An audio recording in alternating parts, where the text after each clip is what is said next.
Orascom was founded in 1950 and has grown into a conglomerate of companies as of today. Its founder, Onsi Sawiris, is an Egyptian businessman worth $1.2 billion and happens to be the patriarch of the wealthiest family in Egypt. This family, comprising of Onsi and his 3 sons, Naguib, Nassif, and Sami, is worth an estimated $36 billion. The family head made the majority of his wealth by investing in 2 major industries. These were construction and telecommunications. A man with a portfolio like his is very likely to have a unique perspective on wealth and overall success. Here are 5 practices Onsi Sawiris incorporates in his personal and business life. 1. Invest in the future. Typically, upon hearing that statement, one may think about starting a business or buying assets whose value has a high growth potential. However, that's not all there is to it. Onsi always said that the greatest investment he had ever made was in his sons. This is what he meant by investing in the future. He knew a time would come when he wouldn't be able to run his business empire as effectively or efficiently as he once did, so he made it a point to give his boys a good formal education. This equipped them with the skills they needed to partake in the family business.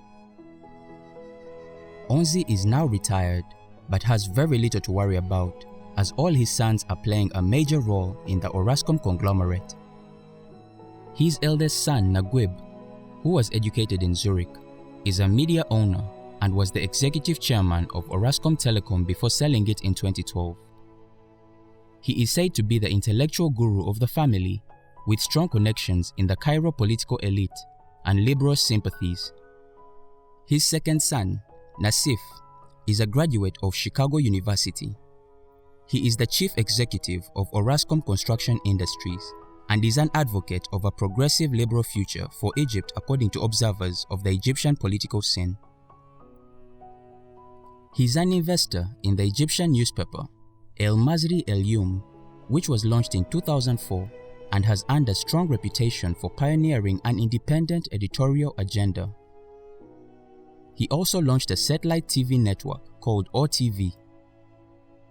Sami, who is the third son, is responsible for holiday resorts in the Middle East, such as El Guna and Taba Heights. He is also known for bringing the sleeping town of Andermatt in Switzerland to life by putting up a luxury resort there. The Sawiris siblings are revolutionaries when it comes to Egypt's corporate culture. Educated and trained in the West, they keep a lean group structure, hire managers on the basis of merit rather than family connection, and recruit expatriate talents with generous compensation packages. All this can be directly attributed to the fact that they were exposed to a learning environment that enhanced their entrepreneurial flair. Number 2. Spot an opportunity. Not so long ago, few saw telecommunications taking off in Africa, but now this is one of the fastest growing sectors on the continent. One of the reasons many people miss the benefits of an opportunity is the inability to see it early. While some have a more natural capacity to spot them, you too can train yourself to get better at it. Orascom Telecom was the leading mobile phone operator throughout Africa, the Middle East, and Pakistan, with 11 million subscribers before it was sold to Vion Limited. The firm has long been one of the largest mobile phone operators in the world, with a presence in 12 countries including Algeria, Pakistan, Canada, and North Korea. Until 2012, it ran Mobilnel, Egypt's leading mobile network at the time, and even expanded into North Korea, where it became the secretive communist state's first mobile phone operator. Naguib also entered the European mobile market with his weather investments vehicle, buying mobile operators in Italy and Greece. This was not new to him, as he had already seen one of his biggest successes after buying Wind, a debt-laden Italian mobile operator in 2005, and turning it around to create Italy's third biggest mobile operator by 2011. This is more than ample evidence that spotting an opportunity can make all the difference between high-level success and a mediocre existence in the business environment. Number 3. Fight on. In 1971, the Egyptian government nationalized Sawiris' first construction business after he fell out with the socialist government of President Nasser and was prohibited from leaving the country for 6 years, eventually relocating to Libya. Undeterred, he returned to Egypt and rebuilt during the more business-friendly presidency of Anwar Sadat, creating what eventually became Orascom Construction Industries, which his son Nassif took over in 1995. It helps to acknowledge that obstacles and hindrances are a key part of life because they help you grow not just in business but in your personal life as well. There is a popular saying that goes, "Calm waters never made a skilled sailor," and it has proven nothing if not true in Sawiris' journey. Had he given up when his business got nationalized, his story might have been a lot less remarkable. In more recent times, Orascom was forced to withdraw from Iraqi contracts worth $325 million as a result of terrorist attacks and rising security costs, but the company weathered the storm. There is a notable resilience in the fabric of the business and its affiliates that has made it stand the test of time. Number 4. Know a good offer when you see one. In February 2012, Naguib Sawiris sold most of his stake in the group's mobile operation to its French partner, France Telecom. Following the completion of the sale, France Telecom owned 95% of Mobinil, while the Sawiris family retained a 5% economic interest.